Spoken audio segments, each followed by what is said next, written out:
Your next D&D adventure is exploring a mega dungeon, a depthless labyrinth of hidden secrets, eldritch treasures, and monsters prowling in the dark. Below the holy city of Embercan, the Arcanist Inquisition imprisons mages in just such a place. But they did not build this hidden labyrinth. Beneath the tortured screams of heretics lies a sprawling dungeon, the depths of which hide a terrifying truth. My name is Ben Byrne, and this video is an entire mega dungeon for your next D&D 5e campaign.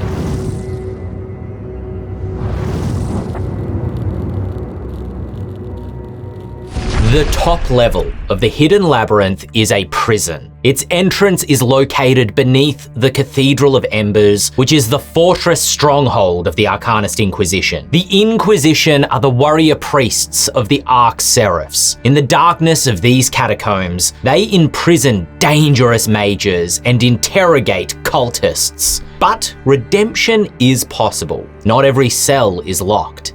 And within the hidden labyrinth, some heretics are allowed to wander the darkness and search for a way out. Those who find their way back to the Cathedral of Embers at the top are said to have had their path lit by the Arch-Seraph of Truth, Zabriel, and they are offered some form of repentance. However, there are other exits from the hidden labyrinth. Deep mountain caves beneath the Cathedral of Embers provide unsanctioned escape or an entrance. To begin this adventure, your party may belong to a faction of mages called the Whisperers. Your leader is an enigmatic and unseen mage named the Bleeding Man. Your quest is to rescue an apostate mage, an ally of the Bleeding Man, whose name is Hamos. You will enter the hidden labyrinth via one of the secret mountain caves. At level 1 of this dungeon, you'll confront many locked doors, complex puzzles, and ensnaring traps designed by the Inquisition to stop mages from ever escaping. Some corridors might be inscribed with black runes, which create anti-magic fields where your magic will be useless. To discover Hamos's location within this dungeon, you will need to speak to other prisoners. But be wary, some of these mages are incarcerated for very good reasons. An apostate wandering the halls of the labyrinth is as likely to turn their magic on you. Other prisoners suffer curses like lycanthropy and are unable to control their violent urges. There are also inquisitors who patrol the labyrinth. Their numbers are strongest on level 1, close to the Cathedral of Embers above. And if they spot you, they will attack and try to make you a permanent resident of the labyrinth. You'll find stat blocks for inquisitors, wayward mages, and accursed humanoids all within Grimhollow's Monster Grimoire. For example, an inquisitor hunter might track your party through the labyrinth, or a Wexelkan glamourist might survive the dungeon by sneaking through the gloom. You can of course also use stat blocks from the 5e monster manual, such as using the different knights for inquisitors, or cultists as incarcerated spellcasters. Whether you search for Hamos by questioning prisoners, or you could also interrogate captured inquisitors, you learn that your search will take you deeper into the labyrinth. The Inquisition are also searching for Hamos. Permitted to wander the halls, he has escaped the Inquisition's grasp by descending down to level 2 of the hidden labyrinth. You could instead start this campaign playing as agents of the Arcanist Inquisition. You might play an Oath of Zeal paladin sworn to the service of the Arch-Seraphs, or an assassin rogue whose role is a witch hunter. The Bleeding Man and the Whisperers are a dangerous cult growing in your own city, but you can learn how to defeat them by interrogating a captured mage named Hamos. Lamentably, Haemos is loose within your prison beneath the Cathedral of Embers, and you must recapture him before he can be interrogated. At level 1, you'll have a lot of support from fellow Inquisitors inside the labyrinth. You can resupply more easily from wandering patrols, and may even have safe havens like warden offices or guard barracks where you can make short or long rests. But of course, you learn from interrogating prisoners or questioning your allies that Haemos has descended into level 2 of the Hidden Labyrinth and must be hunted there. Level 2 of the Labyrinth is equally nightmarish, whether you're playing as Inquisitors or Whisperers. Rather than an inquisitorial prison, it becomes a carnal house. Level 2 is filled with mages who couldn't escape the labyrinth by getting out, so they have fled the Inquisition by delving deeper into the mega dungeon to hide from their captors. Here, their magic has become untamed. An archdruid spreads a forest of flesh-eating fungi, which zombifies living humanoids into the druid's terrifying thralls. A heretical cleric worships both the archseraphs and the archdemons, gathering to themselves a blasphemous cult from among the weaker prisoners. A necromancer grows in power down here, surrounded by centuries of incarcerated bones. This level of the Hidden Labyrinth brings into play the factions of a mega dungeon. Different areas of the dungeon are controlled by different groups, and your party can use them as allies, enemies, or play both sides to try to accomplish your goals. The Inquisition will still send soldiers here to ensure no faction of mages grows powerful enough to become a danger to Embercan above, but inquisitorial strength is far weaker. If your party are Inquisitors yourself, level 2 becomes a lot more dangerous. Very few of the mage factions will be willing to aid you, and most will probably attack you on sight, expecting the same from you. If you're playing as Whisperers, you'll have no aid from the Inquisition on level 1, but you'll have a much easier time navigating between the mage factions on level 2. To learn the deeper lore and the history of Embercan, and the sorts of side activities that could occur there, you can always turn to the Grim Hollow campaign guide. It's now available on D&D Beyond. The campaign guide is a rich resource for building adventures set in the world of Etheros, or any dark fantasy D&D setting, honestly. There's over 100 sinister magic items, faction and cursed monster stat blocks, dark fantasy rules to make 5e feel gritty, and an immense amount of lore, including a detailed chapter on Embercan and the Hidden Labyrinth. Hit the link up there to take a look, which also helps support this channel, or click the description to get a physical or PDF copy if you prefer by late pledging to the Kickstarter. Your search for Haemos leads you to believe that he sought refuge with one of these mage factions. Which one is up to what makes the most sense to you as the GM. Speaking to those who saw Haemos, you learn that perhaps this captured mage has his own agenda in the labyrinth. In fact, perhaps Haemos is the Bleeding Man himself. Using arcane telepathy to his agents in Embercan, the Bleeding Man has called you into the Hidden Labyrinth. He has something to show you down on level 3.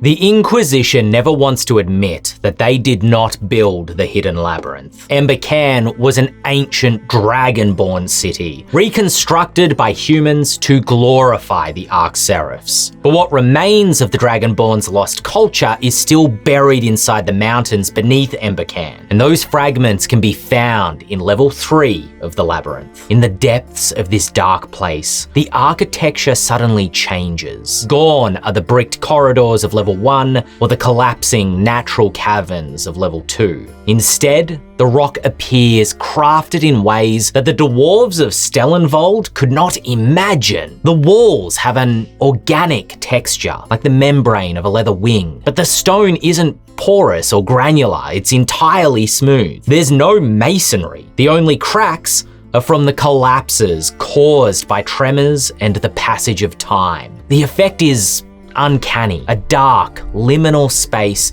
that feels a little beyond reality. This stonework is shaped into colossal statues and bas-reliefs from an age of the Dragonborn. They depict astronomical charts and realms that resemble the netherworld, the hells of Etheris. And the statues themselves portray massive dragons, but they look wrong somehow. Some are scaly, with beaked jaws and membranous wings as you'd expect, but others outstretch countless sets of feathered wings, with a humanoid face at the end of a long neck, like a porcelain mask. Some have a head more akin to a smiling demon, with wings made from a million clutching human hands, while others have no head at all, only an all-seeing eye. Why are these dragons depicted so nightmarishly? Are these the ancestors of the Dragonborn? Or are they the dead draconic gods lost in ages past?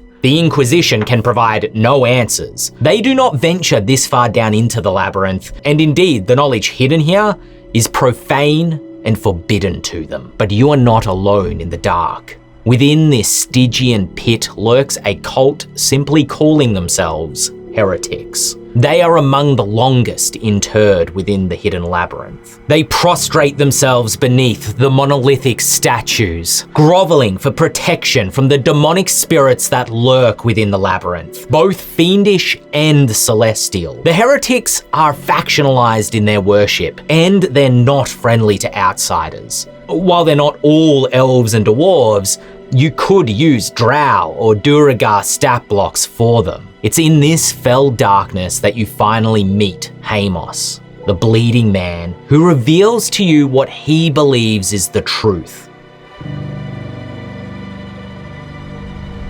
What's the more terrifying thought? That the gods are dead? Or that the gods have always been eldritch horrors and we are merely a dream in their churning madness? The bleeding man believes the latter. He points to the Dragonborn's Neolithic statues as evidence, claiming that they portray the Arc-Seraphs. If you still don't believe him, he tells you to descend to level 4. Reality itself begins to untether in the 4th level of the labyrinth. You find yourself beginning to walk on the edges of the netherworld. Scriptures write about the netherworld fleetingly. They're the hells of Etheris, where fallen celestials make their domains and twist themselves into fiends and demons. Sitri, the archdemon of hedonism, lurks within a grand palace in the netherworld, overgrown with polyps of flesh like mold. Distorted faces and limbs are visible among the writhing mass. The souls Sitri has corrupted with desire are grafted into this endless network of flesh and sensation. Meanwhile, Tormak stalks across a field of fire and blood. The Archdemon of Wrath brings the souls of killers and warriors into their realm, doomed to endless violence and agony as they're rent apart by Tormak's demons. But through the hidden labyrinth, you will also glimpse the heavens, and perhaps the true face of an Arc-Seraph. And are they any less terrifying? Perhaps Morail, the Arc-Seraph of Sacrifice, is a giant turning wheel with blades extending from its spokes. It crushes and grinds anybody who cannot express love. Maybe Imperius, the Arc-Seraph of Vala, is in fact a multi-limbed knight, with each arm carrying a bloodied sword and severed limb. The point is to shake the faith of your party. Have the characters realize that mortals are merely playthings for the Lovecraftian horrors that we've chosen to deify. If you're playing in a world outside of Etheris, what would a biblically accurate Lathander or Saloon look like? Choose a patron of your party warlock or cleric and show them an image of their deity that horrifies them. Perhaps they saw a statue of it back on level 3 as a little forewarning. After exploring and possibly needing to escape these realms, your party will need to make a choice. Do you refuse to believe what you've witnessed? Perhaps it's all an illusion from the bleeding man who wants to use you as a weapon against the Inquisition. Or will you reject the teachings of the Inquisition? Do you now believe their persecution of mages and non-believers are atrocities done in the name of false deities? Will you become a heretic? Something is clearly amiss in Wiltshire with all these strange occurrences happening at once. Your party may have just been passing through the village, or maybe your character is returning home after years abroad. Or perhaps you came to this strange village to hide, discovering more than you bargained for.